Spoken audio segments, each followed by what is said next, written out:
We didn't always live on Mango Street. Before that, we lived on Loomis on the 3rd floor, and before that, we lived on Keeler.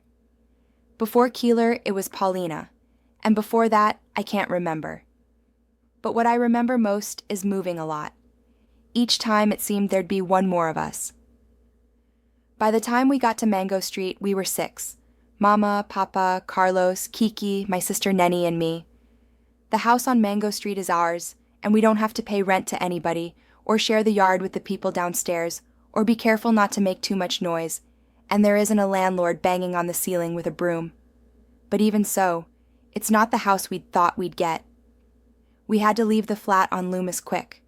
The water pipes broke, and the landlord wouldn't fix them because the house was too old. We had to leave fast. We were using the washroom next door and carrying water over in empty milk gallons. That's why Mama and Papa looked for a house, and that's why we moved into the house on Mango Street, far away, on the other side of town. They always told us that one day we would move into a house, a real house that would be ours for always, so we wouldn't have to move each year. And our house would have running water and pipes that worked. And inside it would have real stairs, not hallway stairs, but stairs inside like the houses on TV.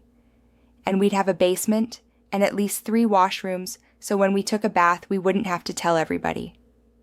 Our house would be white with trees around it, a great big yard and grass growing without a fence. This was the house Papa talked about when he held a lottery ticket, and this was the house Mama dreamed up in the stories she told us before we went to bed. But the house on Mango Street is not the way they told it at all.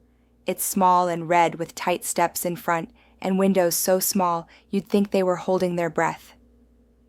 Bricks are crumbling in places, and the front door is so swollen you have to push hard to get in. There is no front yard, only 4 little elms the city planted by the curb. Out back is a small garage for the car we don't own yet, and a small yard that looks smaller between the 2 buildings on either side. There are stairs in our house, but they're ordinary hallway stairs, and the house has only 1 washroom. Everybody has to share a bedroom. Mama and Papa, Carlos and Kiki, me and Nenny. The house on Mango Street, unlike the dream house, is small and red with tight steps and tiny windows. The bricks crumble, and the swollen front door requires force to open.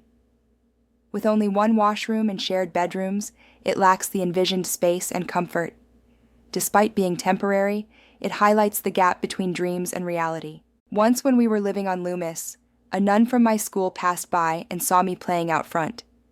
The laundromat downstairs had been boarded up because it had been robbed 2 days before, and the owner had painted on the wood, "Yes, we're open, so as not to lose business." "Where do you live?" she asked. "There," I said, pointing up to the 3rd floor. "You live there?" "There." I had to look to where she pointed. The 3rd floor, the paint peeling, wooden bars Papa had nailed on the windows so we wouldn't fall out. "You live there?" The way she said it made me feel like nothing. "There. I lived there."